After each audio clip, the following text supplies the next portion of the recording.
kehidupan kita.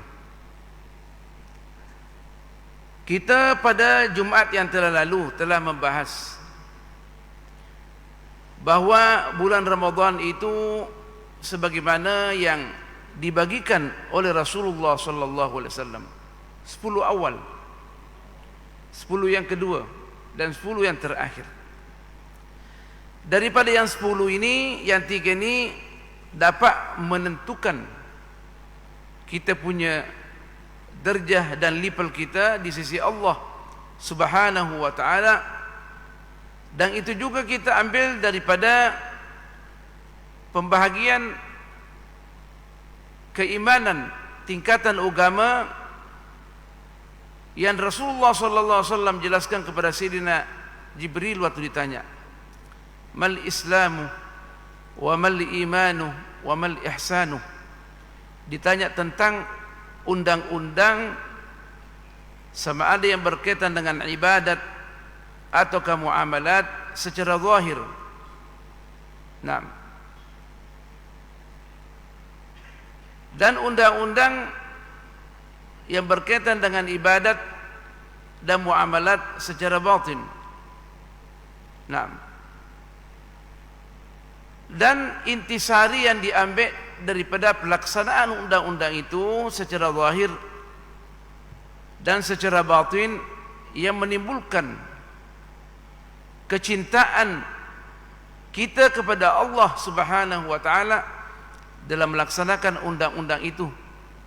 Kita berada pada bulan Ramadan, kita mesti tahu undang-undang bagaimana kita nak melaksanakan ibadah puasa di waktu siang dan qiyamul lail di waktu malam, disertai dengan membaca Al-Quran, berzikir kepada Allah dan bermunajat dan berdoa supaya segala amalan kita bulan ini dapat diberikan petunjuk dan diterima oleh Allah Subhanahu wa taala. Nah, 3 level itu kita mesti jaga. Nah, baik secara zahir maupun secara batin, laksanakan dengan betul agar kita boleh memperolehi tingkatan yang paling tinggi di sisi Allah Subhanahu wa taala. Bulan puasa ini adalah bulan yang pondasi dia didasari dengan keikhlasan, bukan saja keimanan, bukan saja ikut tata tertib, tapi keikhlasan melintasi daripada keimanan, dan adanya kita senantiasa boleh menyaksikan Allah di dalam hati kita dan menjaga gerak-gerik kita waktu melaksanakan ibadah, agar kita boleh menjadi orang yang rabbani. Makanya itu pahala orang yang berpuasa ini, terutama pada bulan Ramadan, akan mendapat 2 keistimewaan secara kesimpulan.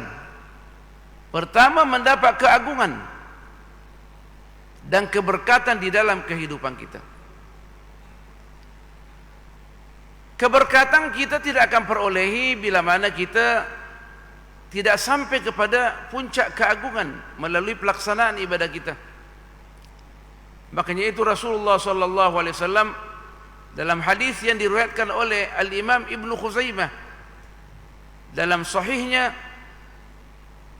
Rasulullah sallallahu alaihi wasallam telah berpidato di hadapan sahabatnya bahwa engkau telah dinaungi bulan yang penuh dengan keagungan, bulan yang penuh dengan keberkatan. Barulah dijelaskan bahwa Allah Subhanahu wa taala mewajibkan kepada kita selama sebulan ini untuk berpuasa dan meminta kepada kita supaya qiyamul lail, yaitu salatul tarawih secara tatawwu. Naam, daripada isi hati kita nak berdiri depan Allah Subhanahu wa taala. Kalau kita sudah salat tarawih, sama ada kita 8 rakaat atau ke 20 rakaat atau ke 36 rakaat yang diamalkan oleh Sayyidina Umar ibn Abdul Aziz, atau lebih dari itu. Sebab kita dalam bulan Ramadan ini ditekankan juga supaya senantiasa kita beristighfar kepada Allah Subhanahu wa taala, terutamanya pada 10 yang kedua ni, supaya kita punya jiwa kita menjadi putih daripada rahmat yang kita perolehi daripada Allah Subhanahu wa taala sejak masuknya bulan suci Ramadan. Dan adanya kita berpuasa, kita sudah terlatih. 10 hari penuh terlatih untuk memperolehi rahmat yang luas itu daripada Allah Subhanahu wa taala, dengan menahan dahaga kita, mengontrol makanan kita, minuman kita, syahwat kita, dan boleh mengontrol semua anggota badan kita dan lintasan hati kita agar tidak terlintas kecuali kepada Allah Subhanahu wa taala sahaja. Makanya itu kita terangkan pada awal bulan Ramadan, pentingnya kita cek kita punya makanan dan minuman sebagai kekuatan untuk beribadah kepada Allah. Jangan sampai ada benda yang syubhat. Sekarang ni kita susah nak hidup kecuali terjerumus dalam bidang syubhat. Tapi kita boleh mengelakkan diri dengan adanya kita belajar perkara-perkara yang syubhat. Kita tidak yakin adanya makanan kita dan minuman kita tidak halal. Kita sebagai kaki tangan kerajaan, ya kita tahu apa yang seharusnya kita lakukan. Jangan melambatkan waktu pergi kerja. Jangan cepat-cepat balik ke rumah sebelum waktunya, sedangkan kita mengambil gaji sepenuhnya. Waktu kita berdagang, kita bisnis, hati-hati daripada penipuan. Sebab orang yang bisnis ini paling susah tidak menipu. Kenapa? Karena Rasulullah sallallahu alaihi wasallam menyampaikan, orang yang bisnis ini, terutama orang yang pedagang, bila mana jujur, maka dia akan bersama Rasulullah sallallahu alaihi wasallam fil firdausil a'la, surga yang paling tinggi. Tingkat satu pun berat kita nak perolehi. Yang paling tinggi, yang paling agung, double 7 kali keagungan dia. Semua orang yang masuk di surga akan menjadi agung di sisi Allah Subhanahu wa taala. Kenapa tidak agung? Allah sendiri yang khidmat, para malaikat khidmat. Semua keinginannya akan ditunaikan oleh Allah Subhanahu wa taala. Itu tingkat 1. Bagaimana tingkat 2 dan seterusnya sampai kepada Rasulullah sallallahu alaihi wasallam? Makanya itu kita perlu membaca hadis tentang syurga. Kata Rasulullah sallallahu alaihi wasallam, fiha ma la 'ainun ra'at, terdapat di surga itu nikmat-nikmat Allah yang mata kita tak pernah tengok lagi.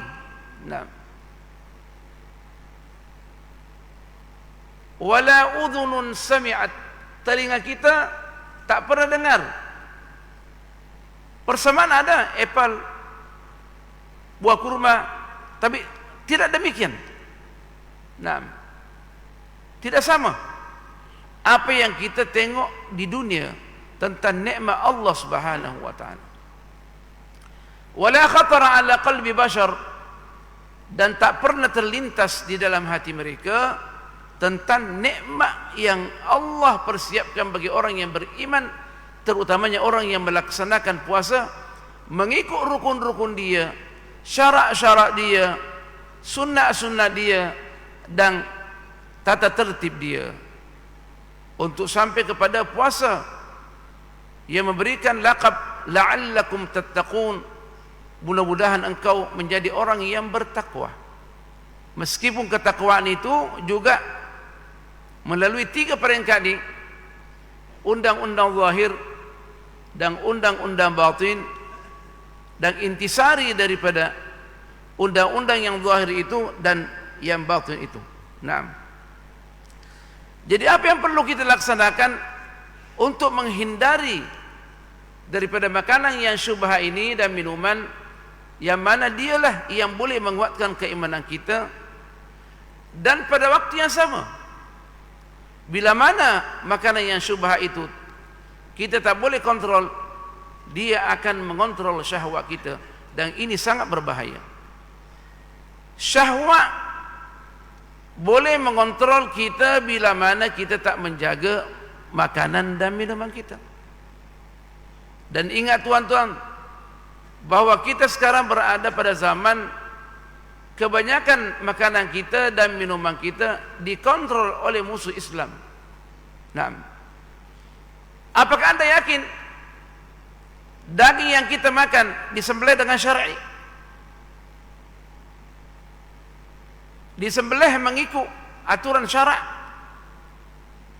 Yakin tak tuan-tuan bahwa ayam yang kita makan tidak mengandungi lemak babi? Bagaimana boleh?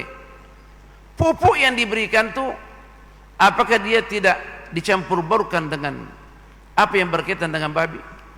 Dengan usaha musuh Islam untuk memperlekehkan kita, memperdayakan kita dari segi makanan dan minuman kita, merupakan asas di dalam melaksanakan ibadat kita. Sebab tak ada orang yang tak boleh meninggalkan makanan 100%, tak ada. Cuma kita ditekankan di dalam bulan Ramadan ini sebagai bulan daurah imaniyah mukassafah, program kita melatih diri selama sebulan, program tahunan. Diminta di antaranya supaya kita mengurangi makanan kita. Tapi biasanya kita tidak boleh mengurangi makanan kita dengan adanya berbuka berjamaah bersama kawan-kawan, apalagi bersama VIP atau VVIP, lagi makanannya sedap. Nah, kita tidak tahu.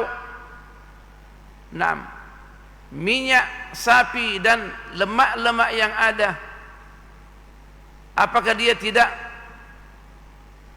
mencederakan keimanan kita? Ingat tuan-tuan, iman bila mana cedera, dia akan bermasalah. Keimanan mestilah 100%. Kita nak menuju kepada mendapatkan rahmat seluas-luasnya. Makanya itu juga diminta supaya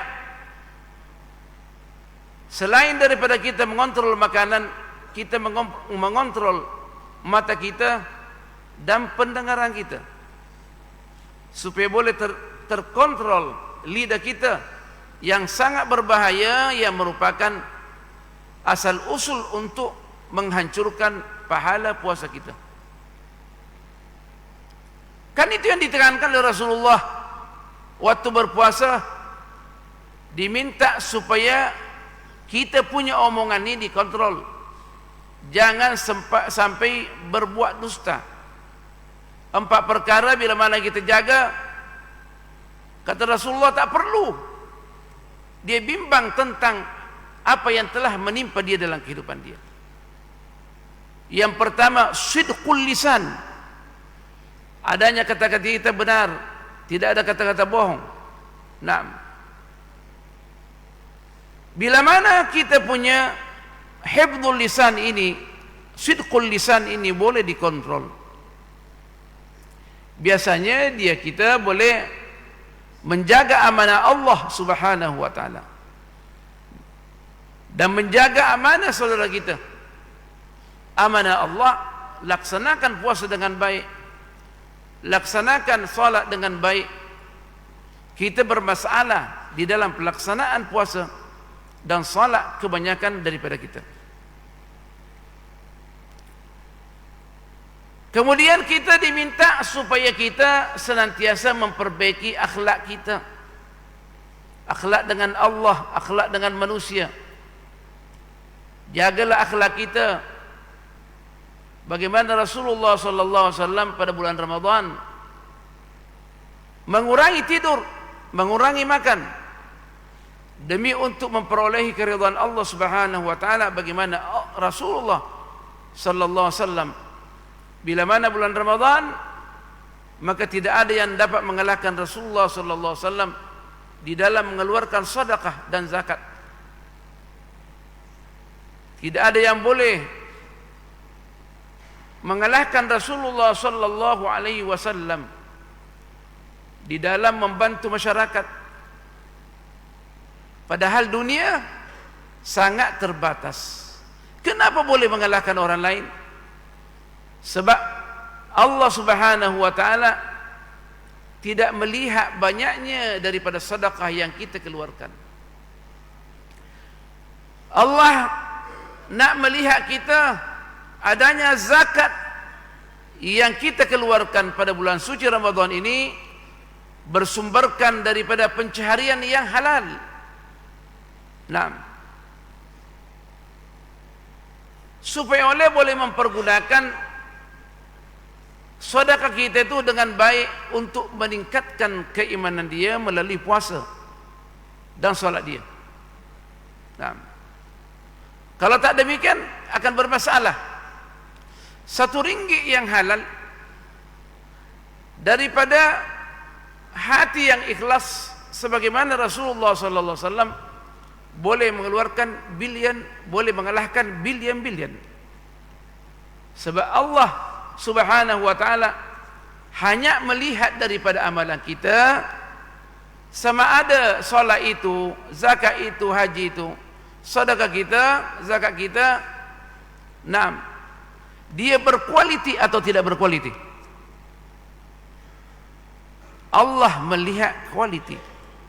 Nah, kualiti zakat kita, kualiti amalan kita.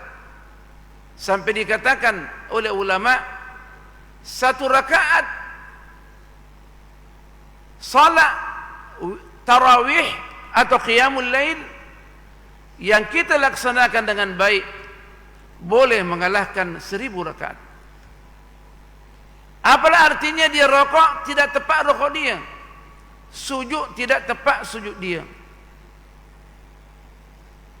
Allah nak minta daripada kita waktu rokok mengucapkan subhanallahil azim dengan penuh tadabbur dan menghayati makna subhanallahil azim, maha suci Allah yang penuh dengan keagungan.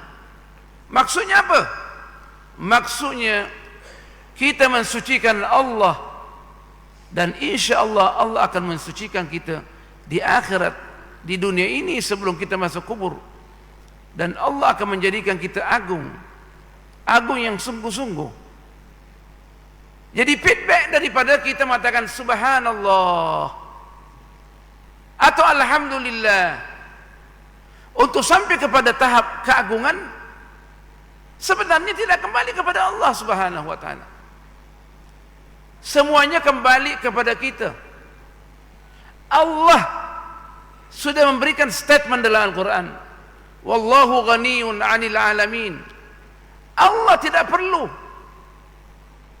daripada bantuan kita nih. Kita yang perlu kepada Allah Subhanahu wa taala. Sebelum alam semesta ini diciptakan, Allah sudah maha kaya. Di antara namanya huwal al-ghani, maha kaya. Dia menciptakan kita karena rahmat Allah Subhanahu wa ta'ala. Makanya itu perlu kita ketahui. Waktu Rasulullah sallallahu alaihi wasallam mengatakan bulan Ramadan ini awwaluhu rahmah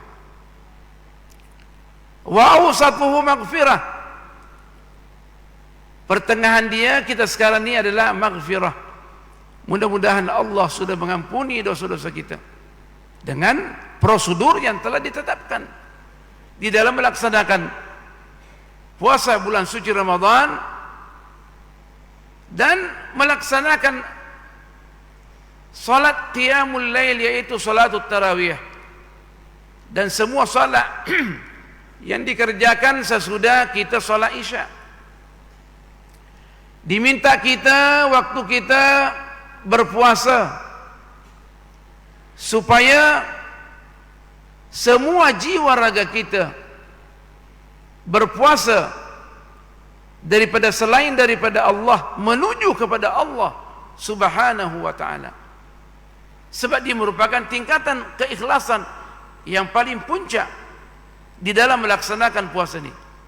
Nah, makanya itu kita ditekankan supaya hubungan duniawi kita kontrol baik-baik. Kurangi kita punya pergaulan, kurangi percakapan kita, kurangi berjumpa dengan orang-orang yang tidak membawa kita kepada keridhaan Allah Subhanahu wa ta'ala. Nah, dan itu semua akan nampak melalui akhlak kita, husnul khuluq. Kata Rasulullah sallallahu alaihi wasallam, akhlak yang baik, perihal yang baik. Kita masuk masjid, sebelum masuk masjid kita sudah berdoa, kita sudah menghadirkan keagungan Allah bahwa kita nak masuk rumah Allah Subhanahu wa ta'ala. Kita berselawat dan minta diampuni oleh Allah, dan dibukakan pintu rahmat. Waftah li abwaab rahmatik, Allahumma salli ala sayyidina Muhammad wa ala ali sayyidina Muhammad waghfir li dhanbi, dan ampunilah dosa-dosa saya kecil dan besar. Waftah li, dan bukakanlah saya pintu-pintu rahmatmu ya Allah. Bila mana kita sudah berselawat sebagai syarat utama di dalam berdoa, dan kita minta ampunan daripada Allah Subhanahu wa ta'ala, terutama 10 yang kedua ini, dan lisan kita atau hati kita mengatakan, bukakanlah bagi saya ya Allah pintu-pintu rahmatmu. Pintu rahmat melalui puasa kita, pintu rahmat melalui solat kita, solat jamaah kita, pintu rahmat melalui akhlak yang baik, pintu rahmat dalam sedekah kita, pintu rahmat yang tidak boleh kita atasi sebab dia sangat luas. Kata Imam Ibn Athaillah Sakandari, apa yang kita minta daripada rahmat Allah, Dia sudah siapkan di hadapan kita. Ambil sebanyak mungkin, terutama bulan suci Ramadan. Kita mengucapkan subhanallah sekali, yang biasanya selain bulan Ramadan satu kali itu digandakan 10 kali. Alhamdulillah digandakan 10 kali. Tapi bulan suci Ramadan, sebagaimana yang dinukil oleh Ibnu Rajab Al-Hambali, di dalam bukunya Lataifil Ma'arif, daripada as-salafus salih, lebih hebat daripada 1000 tasbih. Kita rokok mengucapkan subhana rabbiyal azim, ditambah lagi wa bihamdi sekali, itu mengalahkan 1000 tasbih untuk mensucikan Allah. Feedbacknya kembali kepada kita. Allah akan mensucikan jiwa kita, dan Allah akan menjadikan kita agung di sisinya waktu berjumpa dengan Allah Subhanahu wa ta'ala. Saya melihat kalaulah kita salat jamaah selain daripada bulan Ramadan, mengikut prosedur yang telah ditetapkan dalam hadis yang sahih, pergi sholat jamaah. Ini sholat Jumat nih, bagian yang kedua. Mendapatkan satu istana mengikut dalam hadis sahih, pergi sholat jamaah. Balik daripada sholat jamaah, satu istana lagi, berarti dua. Paling kurang boleh dicatat istana adalah 10. Bagaimana dengan hadis kursi mengatakan orang yang berpuasa, maksudnya berpuasa mengikut prosedur yang telah ditetapkan oleh Al-Quran Sunnah. Bagaimana kira-kira? Dan berapa banyak istana yang diperolehi pada bulan suci Ramadan ini, bulan yang dikatakan bulan kita memetik hasil usaha kita. Makanya dikatakan syahru ummati, bulan ummah aku. Jadi kita rugilah bagi orang yang tidak boleh mengambil nikmat yang sebanyak-banyaknya, rahmat yang sebanyak-banyaknya, modal yang sebanyak-banyaknya. Kata Imam Ali karramallahu wajhahu wa radhiyallahu anhu, perjalanan kita jauh. Rahmat ini yang kita nak perolehi untuk dijadikan sumber sinar cahaya di dalam kita masuk di alam kubur, supaya kehidupan kita selesai di kubur, supaya amalan kita menyinari kuburan kita. Biarlah kuburan kita menjadi istana. Nah, seorang salafus salih, sebagaimana di dalam kitab Lataiful Ma'arif, bila mana dia orang sesudah meninggal dunia, orang lalu di kuburan dia, orang mencium bau yang wangi. Allah. Kemudian seseorang melihat dia dalam mimpi. Apa yang menjadikan bau kuburan Anda sungguh wangi? Dia kata berpuasa dengan menjaga salat. Maka itu Rasulullah sallallahu alaihi wasallam bersabda, la khulufu fami shaimi atyabu indallahi min rihil misk.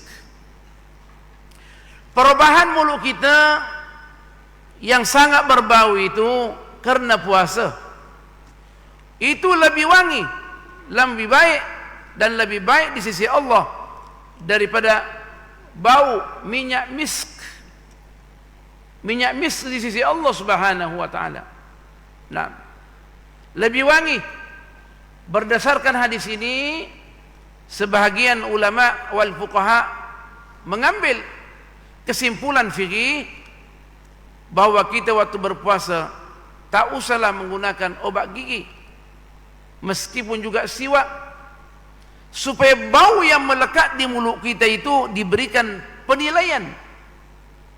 Sekadar dia berbau, sekadar itu diberikan penilaian oleh Allah Subhanahu wa taala. At-tayyibu, sebab dia punya bau mulut berdasarkan ketaatan Allah, ketaatan kita kepada Allah Subhanahu wa taala, dan itu salah satu daripada bentuk keagungan.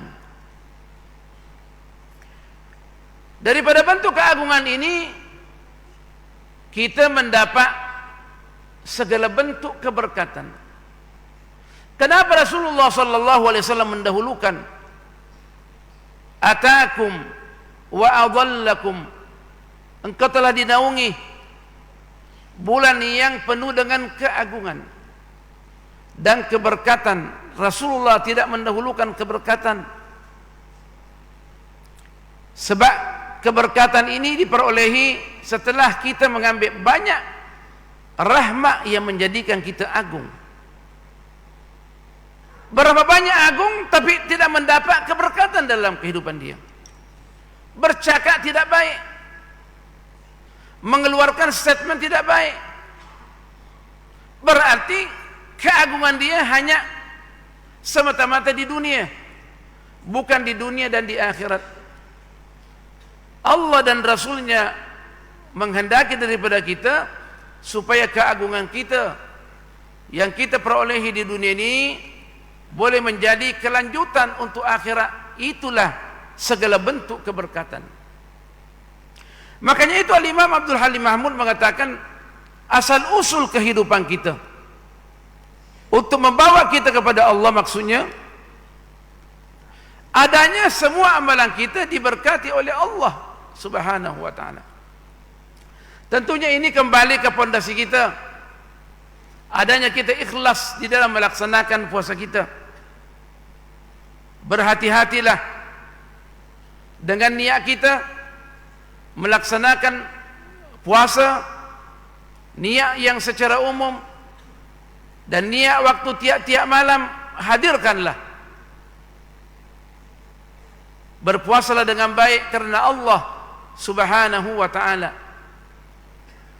Yang mana orang yang berpuasa ini pada bulan suci Ramadan adalah orang yang terpilih di sisi Allah Subhanahu wa ta'ala. Dia akan memperolehi dua tingkatan, dua unsur yang penting dalam kehidupan kita, keagungan dan keberkatan.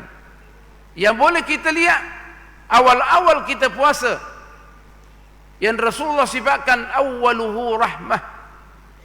Nah, awalnya adalah rahmat, wa awsatuhu maghfirah. Kita sekarang berada pada 10 yang penuh dengan maghfirah.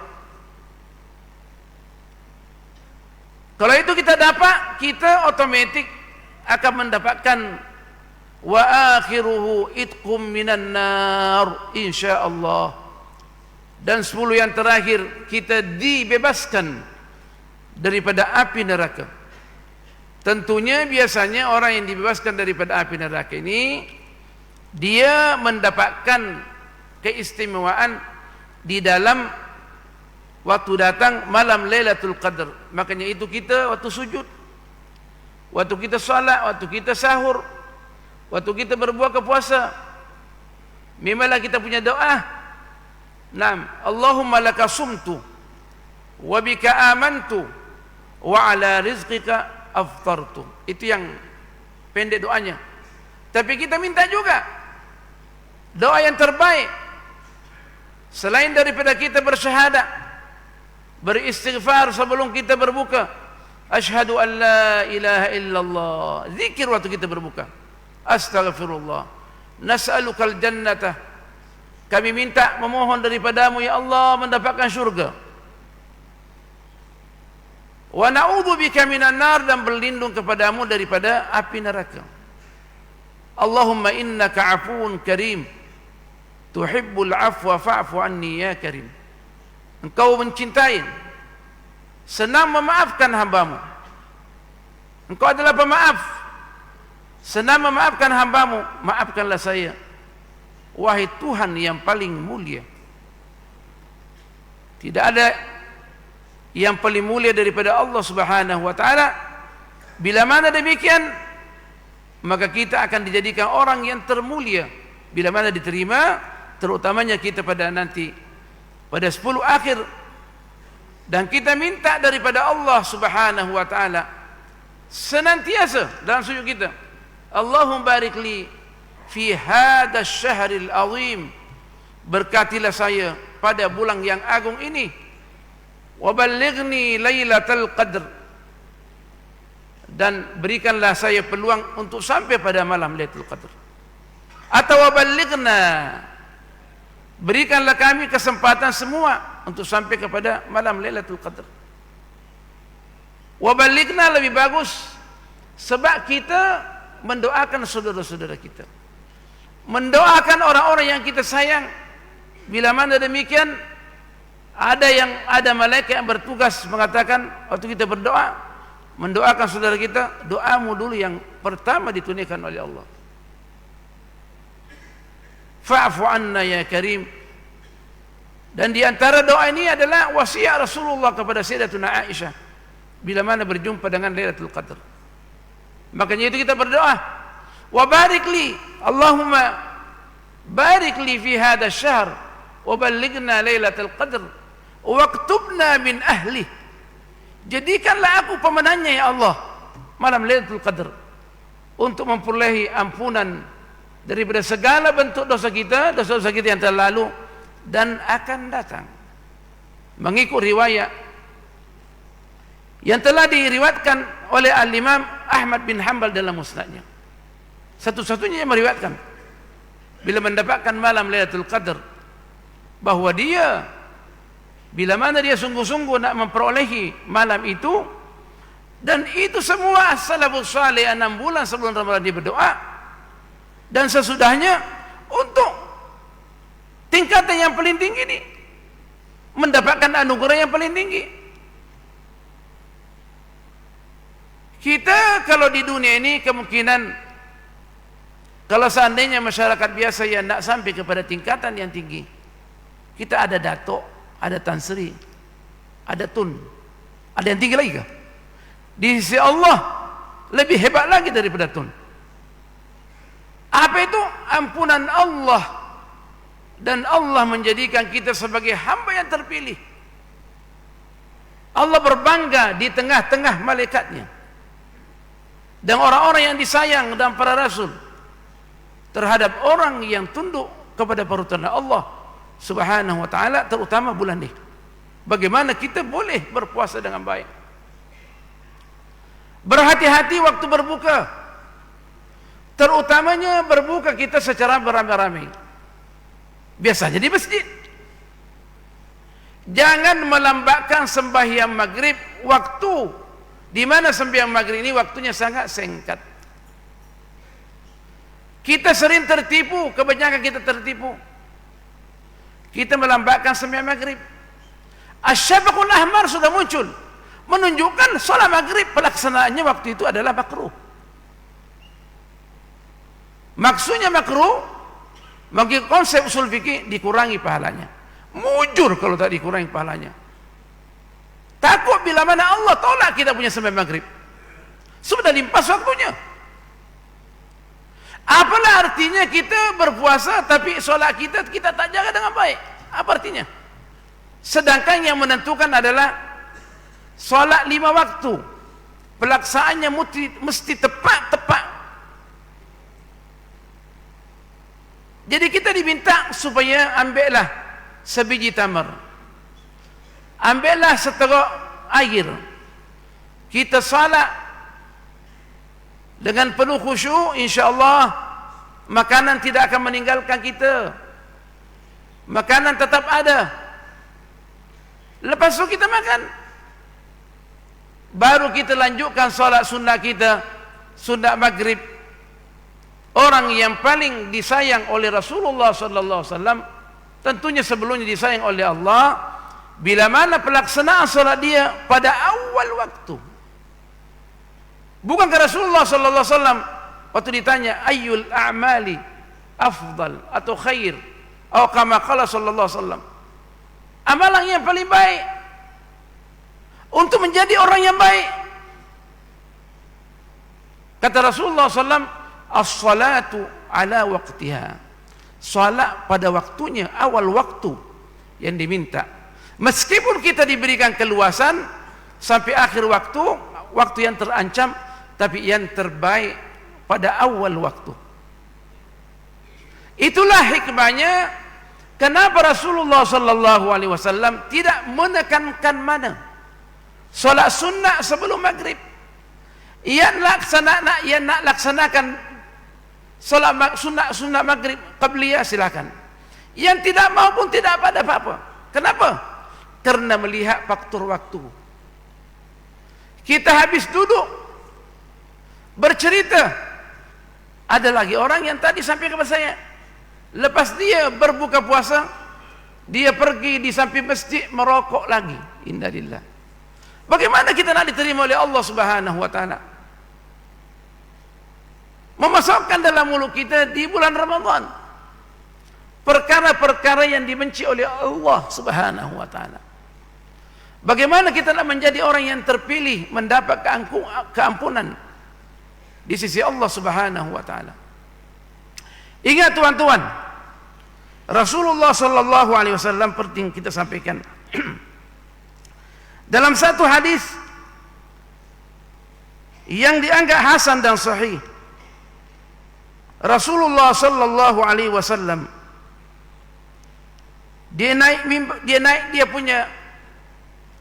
punya mimbar pada tangga yang pertama. Sayyidina Jibril mengatakan, menyuruh Rasulullah sallallahu alaihi wasallam mengatakan amin 3 kali. Naik lagi amin amin. Yang pertama kata Rasulullah, sebab ditanya sesudah dia turun khutbah, Bapak Rasulullah bilang amin amin. Ada apa amin amin? 3 kali lagi. Dia kata Jibril datang kepada aku. Naam. Dia mengatakan celakalah orang yang menemukan berada pada bulan Ramadan. Ramadan selesai sedang dia tidak mendapat ampunan daripada Allah Subhanahu wa taala. Kata Jibril, "Qul," katakan wahai Nabi yang mulia, amin. Maka Rasulullah mengatakan amin. Naik lagi Rasulullah sallallahu alaihi wasallam waktu mendengarkan Jibril mengatakan celakalah. Biasanya kalau celaka ini dosa besar. Celakalah orang yang mana nama aku disebutkan tidak berselawat kepada saya. Qul, katakan wahai Nabi yang mulia, amin. Rasulullah katakan amin. Yang ketiga, Rasulullah naik pada tangga yang terakhir. Jibril mengatakan celakalah orang yang menemukan kedua orang tuanya atau salah satu daripadanya sampai tua, dia tidak dimasukkan syurga oleh kedua orang tuanya atau salah satu daripada keduanya. Kata Rasulullah, amin, mengikut perintah Jibril alaihissalam. 3 perkara ini perlu kita jaga dalam bulan Ramadan. Bagaimana kita memperbanyak selawat kepada Rasulullah, terutamanya hari Jumat ni dan malam Jumat. Dan bagaimana kita boleh berbuat baik kepada kedua orang tua kita, saudara-saudara kedua orang tua kita, kawan-kawan kedua orang tua kita, sebab mereka itu semua orang tua kita, bapa mertua kita, tok guru kita, yang lebih tinggi derajatnya daripada keduanya, orang tua kita yang melahirkan kita dan mertua kita. Bagaimana kita dengan Ramadan pada tahun ini? Apa kita menjaga prasyarat yang ada? Sebab Rasulullah SAW mengatakan celaka. Bahkan di dalam hadis dia mengatakan khabah wa hasirah, rugi, celaka.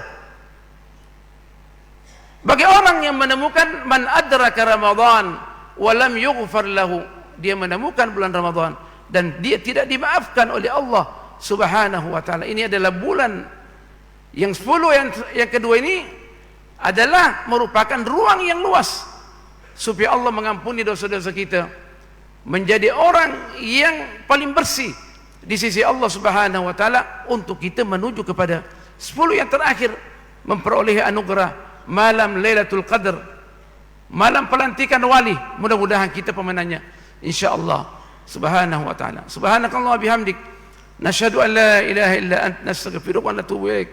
Bismillahirrahmanirrahim. Wal 'ashr, innal insana lafi khusr illa alladhina amanu wa 'amilus shalihat wa tawasaw bil haqqi wa tawasaw bis sabr. Bismillahirrahmanirrahim. Alhamdulillah wassalatu wassalamu ala Rasulillah Sayyidina Muhammad an-Nabiyil Karim wa ala alihi wa sahbihi ajma'in. Allahumma sallimna li Ramadan wa sallimhu lana wa tasallamhu minna mutaqabbalan ya arhamar rahimin. Allahumma barik lana fi shahrina hada wa ballighna lailatal qadr waktubna min ahliha ya arhamar rahimin ya arhamar rahimin ya arhamar rahimin. Waj'al hadhihi al-balda Terengganu wa sultanaha wa ahlaha wa sa'ira biladil Islam mahfuzatan ya arhamar rahimin. Wa sallallahu ala sayyidina Muhammad walhamdulillahi rabbil alamin. Wassalamualaikum warahmatullahi wabarakatuh.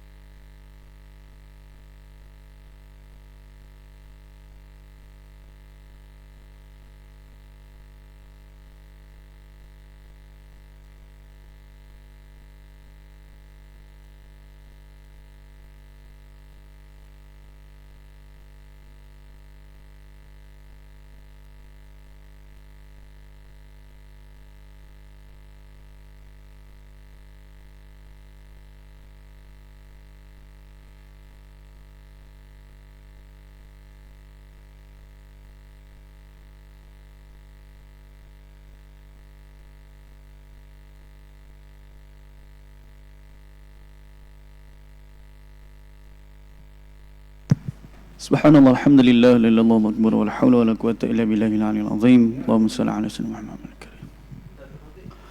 Allahu akbar, Allahu akbar.